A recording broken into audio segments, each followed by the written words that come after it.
Hi friends, welcome to our channel. എന്തൊക്കെയാണ് വിശേഷങ്ങൾ? എല്ലാവരും സുഖമായിട്ടിരിക്കുകയാണെന്ന് വിശ്വസിക്കുന്നു. അപ്പോൾ നമ്മുടെ ഇന്നത്തെ വീഡിയോ അടിപൊളിയായിട്ട് സ്കിൻ ബ്രൈറ്റൻ ചെയ്യുന്ന ഒരു ഗ്ലൂട്ടത്തെയും ഫേസ് പാക്കുമായിട്ടാണ് നമ്മളിന്ന് വന്നേക്കുന്നത്. നമ്മുടെ ഫേസിൽ നെക്കിൽ ഫുൾ ഓൺ എന്താ പറയുക പ്രശ്നങ്ങൾക്കും പരിഹാരമായിട്ടാണ്. Open pores, dark spots, pigmentation, fine lines, അതുപോലെ തന്നെ ആൻറ്റി ഏജിങ് ആയിട്ടിരിക്കാൻ അങ്ങനെ പറ്റിയിട്ടുള്ള നല്ല അടിപൊളിയായിട്ടുള്ളൊരു ഹോം മെയ്ഡ് ഗ്ലൂട്ടത്തെയും ഫേസ് പാക്കുമായിട്ടാണ് കേട്ടോ വന്നേക്കുന്നത്. കണ്ടിന്യൂസ് ആയിട്ടുള്ള യൂസ് നമ്മുടെ സ്കിൻ ടോൺ ഇമ്പ്രൂവ് ചെയ്ത് സ്കിന്നിലെ ഡാർക്ക് സ്പോട്ട്സും പിഗ്മെൻറ്റേഷനൊക്കെ മാറി സ്കിൻ നല്ല ഹെൽത്തി ആയിട്ട് നല്ല ഗ്ലോയിങ് ആയിട്ട് ഇരിക്കാനായിട്ട് ഹെൽപ്പ് ചെയ്യും. ഇത് നമ്മുടെ വീട്ടിലെ ഇൻഗ്രീഡിയൻസ് കൊണ്ട് തയ്യാറാക്കുന്നത് 15 വയസ്സ് മുതൽ മുകളിലേക്കുള്ള എല്ലാ ഏജിലുള്ളവർക്കും പുരുഷന്മാർക്കും സ്ത്രീകൾക്കും ഒക്കെ യൂസ് ചെയ്യാം. ഡെയിലി യൂസ് ചെയ്യാൻ പറ്റിയിട്ടുള്ളൊരു പാക്കാണ്. കണ്ടിന്യൂസ് ആയിട്ട് യൂസ് ചെയ്യണം. ഡേ ടൈമിൽ മസ്റ്റായിട്ടും സൺസ്ക്രീനും ഫോളോ ചെയ്യണം കേട്ടോ. പിന്നെ എപ്പോഴും പറയാറുള്ള പോലെ തന്നെ ആദ്യമായിട്ട് യൂസ് ചെയ്യുമ്പോൾ പാച്ച് ടെസ്റ്റ് മസ്റ്റായിട്ടും ചെയ്യാനായിട്ട് മറക്കരുത്. അപ്പോൾ നമുക്ക് ഈ ഒരു പാക്ക് എങ്ങനെ തയ്യാറാക്കുന്നതെന്ന് നോക്കാം. റോഡ് വഴി നടക്കുന്നത് നല്ല സൗണ്ടിൻ്റെ ഡിസ്റ്റർബൻസ് ഉണ്ടാവും. അതുകൊണ്ട് ഞാൻ ഒത്തിരി സംസാരിക്കുന്നില്ല, വോയിസ് ഓവർ കൊടുക്കാം അങ്ങനെ ഭയങ്കര ഡിസ്റ്റർബൻസ് ഉണ്ടെങ്കിൽ കേട്ടോ. അപ്പോൾ നമുക്ക് ഈ ഒരു പാക്ക് എങ്ങനെ തയ്യാറാക്കുന്നതെന്ന് നോക്കാം. അതിന് മുന്നേയായിട്ട് നമ്മുടെ ചാനൽ ഇപ്പോൾ ആരെങ്കിലും പുതിയതായിട്ട് കാണുന്നുണ്ടെങ്കിൽ ചാനൽ ഇഷ്ടമായി സബ്സ്ക്രൈബ് ചെയ്യാൻ മറക്കരുത്. സബ്സ്ക്രൈബ് ചെയ്താൽ മാത്രം പോയാൽ തൊട്ടടുത്തുള്ള ബെൽ ബട്ടണിൽ ഓൾ എന്ന ഓപ്ഷൻ കൊടുക്കണം. എങ്കിലാണ് നമ്മളിടുന്ന പുതിയ വീഡിയോസിൻ്റെ നോട്ടിഫിക്കേഷൻ കിട്ടുള്ളൂ. വീഡിയോസ് എല്ലാം മിസ് ചെയ്യാതെ കാണാൻ പറ്റുള്ളൂ. അപ്പോൾ നേരെ വീഡിയോയിലേക്ക് പോകും. അപ്പോൾ നമ്മുടെ ഈ ഒരു ഗ്ലൂട്ടത്തയോൺ ഫേസ് മാസ്ക് തയ്യാറാക്കാനായിട്ട് നമുക്ക് ആദ്യം വേണ്ടത് പച്ചമഞ്ഞളാണ്. മഞ്ഞൾ ഉണ്ടെങ്കിൽ അത് തന്നെ എടുക്കുക. അല്ലെങ്കിൽ നമ്മുടെ ഒരു പച്ചമഞ്ഞളിന് പകരം നിങ്ങൾക്ക് നമ്മുടെ കസ്തൂരി മഞ്ഞളുണ്ടല്ലോ അതും പച്ച എടുക്കണം. ഉണങ്ങിയതും പൗഡറും അല്ല കേട്ടോ. അപ്പോൾ ഇതൊന്നും ഇല്ലാത്തവർ മാത്രം പൗഡർ എടുത്താൽ മതിയാവും. അത് ഏത് വൈറ്റ് കളറിലുള്ള കസ്തൂരി മഞ്ഞൾ പൗഡറോ അതല്ലെങ്കിൽ നമ്മുടെ മഞ്ഞ കളറിലുള്ള പൗഡറോ ഏതായാലും കുഴപ്പമില്ല. പക്ഷേ ഫ്രഷ് ആയിട്ടുള്ള മഞ്ഞളുണ്ടെങ്കിൽ അതെടുക്കുക. അത് വൈറ്റ് കളറിലുള്ളതായാലും നമ്മുടെ ഈ ഒരു സാധാ നോർമൽ മഞ്ഞളായാലും കുഴപ്പമില്ല കേട്ടോ. അപ്പോൾ അതാണ് ഞാൻ എടുത്തേക്കുന്നത്. നെക്സ്റ്റ് നമുക്ക് വേണ്ടത് ഓറഞ്ച് പീലാണ്. അതായത് ഒരു ഓറഞ്ചിൻ്റെ തൊലി മതിയാവും. ഇതെടുക്കാം. പിന്നെ നമുക്ക് വേണ്ടത് ഒരു 5-6 ചെമ്പരത്തി പൂവാണ്. അപ്പോൾ ചുവന്ന 5 ഇതളുള്ള ചെമ്പരത്തിയാണ് നമുക്ക് നല്ലത്. അപ്പോൾ അതുണ്ടെങ്കിൽ അത് തന്നെ എടുക്കാനായിട്ട് നോക്കാം. ഇല്ലെങ്കിൽ വേറെ ഏത് കളറാണോ നിങ്ങളുടെ കയ്യിൽ അവൈലബിൾ ആയിട്ടുള്ളത് അതെടുക്കാം. 5 ഇതളുള്ള ചുവന്ന ചെമ്പരത്തിയാണ് നമുക്ക് സ്കിൻ കെയറിനും ഹെയർ കെയറിനും എപ്പോഴും നല്ലത്. അപ്പോൾ അതില്ലാത്തവർ മാത്രമാണ് നമ്മൾ അടുത്ത ഓപ്ഷൻ നോക്കാനുള്ളത് കേട്ടോ. 3 ഇൻഗ്രീഡിയൻസും മസ്റ്റാണ്. ഓപ്ഷണലി ഞാൻ പറഞ്ഞിട്ടുണ്ട്. ഓറഞ്ച് പീലിന് പകരം ഓറഞ്ച് പീലിൻ്റെ എണ്ണ വേണം. ഇല്ലെങ്കിൽ നമ്മുടെ അനാറിൻ്റെ പീലുണ്ടല്ലോ അത് വേണമെങ്കിൽ അതെടുക്കാം കേട്ടോ. ഇത്രയും ഓപ്ഷനേ ഉള്ളൂ, ഇതിലും കൂടുതൽ ചോദിക്കരുത് കേട്ടോ. ഇത് ചെമ്പരത്തിപ്പൂവിൻ്റെ പൂമ്പൊടിയും പച്ച തണ്ടും ഉണ്ടല്ലോ, ഇത് രണ്ടും നമ്മൾ റിമൂവ് ചെയ്യണം. കാരണം നമ്മൾ സ്കിൻ കെയറിനായാലും ഹെയർ കെയറിനായാലും ഇത് രണ്ടും എടുക്കാൻ പാടില്ല കേട്ടോ. ചിലർക്ക് അലർജി ഉണ്ടാകും. അപ്പം അത് മാറ്റിയതിന് ശേഷം ഈ 3 ഇൻഗ്രീഡിയൻറ്റും നന്നായിട്ട് വാഷ് ചെയ്തെടുക്കണം. തൊലിയൊന്നും കളയേണ്ടതില്ല. അതായത് പച്ചമഞ്ഞളിൽ അങ്ങനെ തൊലിയൊന്നും കളയേണ്ട, മണ്ണുണ്ടാവും. അപ്പോൾ അത് ജസ്റ്റ് ഒന്ന് നല്ല വൃത്തിയായിട്ട് നീറ്റായിട്ട് കഴുകി എടുത്താൽ മതി. 1-2 വെള്ളം കഴുകുന്നതുകൊണ്ട് പ്രശ്നമൊന്നുമില്ല. അതിനുശേഷം നമുക്കതിനെ മിക്സിയുടെ ജാറിലിട്ട് ജസ്റ്റ് ഒന്ന് ക്രഷ് ചെയ്തെടുക്കണം. അത് ഒരുപാട് അരയ്ക്കരുത് കേട്ടോ. കാരണം നമുക്കിതിനെ തിളപ്പിച്ച് ഇതിൻ്റെ എസൻസ് എല്ലാം എടുക്കാനുള്ളതാണ്. അതുകൊണ്ട് ഒരുപാട് അരച്ചെടുക്കരുത്. കണ്ടോ, ഒട്ടും വെള്ളം ചേർക്കാനും പാടില്ല. ജസ്റ്റ് ഇതുപോലെ ഒന്ന് ക്രഷ് ചെയ്തെടുത്താൽ മതി. വെള്ളം ചേർത്താൽ നമുക്ക് അതിൻ്റെ ഒരു കൺസിസ്റ്റൻസി അങ്ങ് പോകും. അപ്പോൾ അതുകൊണ്ട് ഇതുപോലെ ജസ്റ്റ് ഒന്ന് ക്രഷ് ചെയ്ത് എടുക്കും. അതിന് ശേഷം ഞാൻ ഏകദേശം ഒരു വലിയൊരു ഗ്ലാസ് വെള്ളം ഒരു പാനിലേക്ക് എടുത്തിട്ടുണ്ട്. അതിനുശേഷം നമ്മൾ അരച്ച് വെച്ചേക്കുന്ന ഈ ഒരു ക്രഷ് ചെയ്തല്ലെങ്കിൽ വെച്ചേക്കുന്ന ഈ ഒരു ഇൻഗ്രീഡിയൻസ് എല്ലാം അതിനകത്തേക്ക് ആഡ് ചെയ്ത് നന്നായിട്ടൊന്ന് മിക്സ് ചെയ്തിട്ട് അടുപ്പിൽ വെച്ച് തിളപ്പിക്കണം.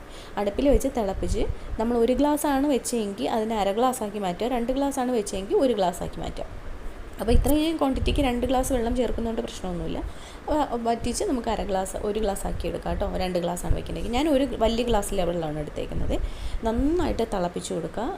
ഒരു ആദ്യം നമ്മൾ ഹൈ ഫ്ലെയിമിലിട്ട് വന്നതിന് ശേഷം ഒരു മീഡിയം ടു സിമ്മിലിട്ട് നമുക്ക് തിളപ്പിക്കാം. അപ്പോൾ ടൈം എടുത്തതിന് തിളപ്പിക്കാം. പെട്ടെന്ന് അങ്ങ് തിളപ്പിച്ച് വറ്റിക്കരുത് കേട്ടോ. ഒരു സിമ്മിലൊക്കെ ഇട്ട് തിളപ്പിച്ച് വറ്റിച്ചെടുക്കാം. അതിന് ശേഷം നമ്മൾ സ്ട്രെയിൻ ചെയ്തെടുക്കുക. അതായത് അരിപ്പയിൽ ചെയ്തെടുത്താൽ മതിയാവും. തുണിയിൽ വേണമെങ്കിൽ തുണിയിലും സ്ട്രെയിൻ ചെയ്തെടുക്കാം. അതിന് നന്നായിട്ട് ഇതുപോലെ മിക്സ് ചെയ്ത് കൊടുക്കാം. ഇനി നമ്മൾ ഈ ഒരു ജ്യൂസിന് നമ്മൾ ഈ ജ്യൂസിന് ഒരു 10 to 15 ഡേയ്സ് വരെ നമുക്ക് ഫ്രിഡ്ജിൽ സ്റ്റോർ ചെയ്യാനായിട്ട് പറ്റും. അപ്പോൾ അങ്ങനെ ഓരോ ദിവസവും പാക്കായിട്ട് എടുത്ത് യൂസ് ചെയ്യാം. ഇതൊരു ഗ്ലൂട്ടത്തയോൺ ഡ്രിങ്ക് പോലെയാണ്. നമുക്കിതിന് എന്താ പറയുക, ഓരോ ദിവസവും പാക്കായിട്ട് യൂസ് ചെയ്യാം. പിന്നെ ഇതിൽ വെച്ചിട്ട് നമുക്ക് ക്രീമും സിറവും ഒക്കെ ഉണ്ടാക്കാനായിട്ട് പറ്റും കേട്ടോ. അപ്പോൾ നെക്സ്റ്റ് ഞാൻ ആ വീഡിയോ ചെയ്യാം. ഞാൻ ഓൾറെഡി ഷൂട്ട് ചെയ്ത് വെച്ചിട്ടുണ്ട്. അപ്പോൾ ഉടനെ തന്നെ അത് അപ്ലോഡ് ചെയ്ത് ഇടാം കേട്ടോ. അപ്പോൾ അത് നിങ്ങൾക്ക് നൈറ്റ് ക്രീമായിട്ടും യൂസ് ചെയ്യാം. ഇതൊന്നൊരു പാക്കായിട്ടാണ് യൂസ് ചെയ്യുന്നത്. അപ്പോൾ നമ്മൾ എടുത്ത് തയ്യാറാക്കി വെച്ച ആ ഒരു സിറത്തിൽ അല്ലെങ്കിൽ ആ ജ്യൂസിൽ നിന്ന് കുറച്ചെടുത്തിട്ട് നമുക്ക് എന്തെങ്കിലും ഒരു പൗഡർ ബേസിന് വേണ്ടിയിട്ട് ആഡ് ചെയ്ത് കൊടുക്കാം. ഇന്ന പൗഡറൊന്നുമില്ല. നിങ്ങളുടെ കയ്യിൽ ഗോതമ്പ് പൊടിയോ കടലമാവോ അരിപ്പൊടിയോ ഏതാണോ ഉള്ളത് അത് ആഡ് ചെയ്ത് കൊടുത്ത് നന്നായിട്ട് മിക്സ് ചെയ്തെടുക്കാം. ഞാൻ വൈറ്റ് കളറിലുള്ള കസ്തൂരി മഞ്ഞളാണ് എടുത്തേക്കുന്നത്. അത് വേണമെന്ന് നിർബന്ധമൊന്നുമില്ല കേട്ടോ. ഏത് നിങ്ങളുടെ കയ്യിൽ അവൈലബിൾ ആയിട്ടുണ്ടോ ആ ഒരു പൗഡർ എടുക്കുക. അതുകൊണ്ട് ഞാൻ ഒരു പൗഡറിന് ഊന്ന് കൊടുക്കുന്നില്ല. നിങ്ങളുടെ കയ്യിലുള്ളത് എടുത്താൽ മതിയോ. കാരണം നമ്മുടെ ഹൈലൈറ്റ് ആ ഒരു ജ്യൂസാണ്. എന്നിട്ട് നമുക്കിത് സ്കിന്നിൽ യൂസ് ചെയ്യാം. അപ്പോൾ നിങ്ങൾ കണ്ടില്ല നമ്മൾ എങ്ങനെയാണ് ഈ ഒരു ഫേസ് പാക്ക് തയ്യാറാക്കിയെന്നുള്ള കാര്യം. അപ്പോൾ നിങ്ങൾക്ക് എല്ലാവർക്കും മനസ്സിലായിട്ടുണ്ടാവും. നല്ല അടിപൊളിയായിട്ടുള്ളൊരു ഫേസ് പാക്കാണ്. ഞാൻ പറഞ്ഞ മാതിരി നല്ലൊരു എന്താ പറയുക ബ്രൈറ്റനിങ് പാക്കാണ് കേട്ടോ. നല്ലൊരു ഗ്ലൂട്ടത്തിയും മാസ്ക് ഇട്ട പോലുള്ള എഫക്റ്റ് നമുക്ക് കിട്ടും. ഒറ്റ യൂസിൽ നമുക്ക് ഇൻസ്റ്റൻ്റ് ആയിട്ടുള്ള റിസൾട്ട് ആയിരിക്കും. കണ്ടിന്യൂസ് ആയിട്ടുള്ള യൂസിലാണ് പെർമനൻറ്റ് റിസൾട്ട് കിട്ടുക കേട്ടോ. അപ്പോൾ നമുക്ക് അപ്ലൈ ചെയ്യാം.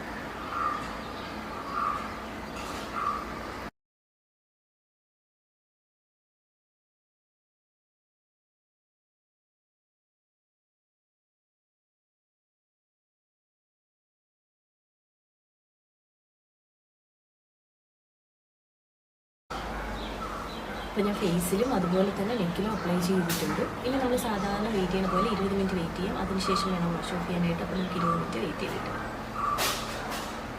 ഏകദേശം 20 മിനിറ്റ് ആയിട്ടുണ്ട്. അത്യാവശ്യം നന്നായിട്ട് ഡ്രൈ ആയിട്ടുണ്ട്. അപ്പോൾ നമുക്ക് വൈപ്പ് ഓഫ് ചെയ്യാം.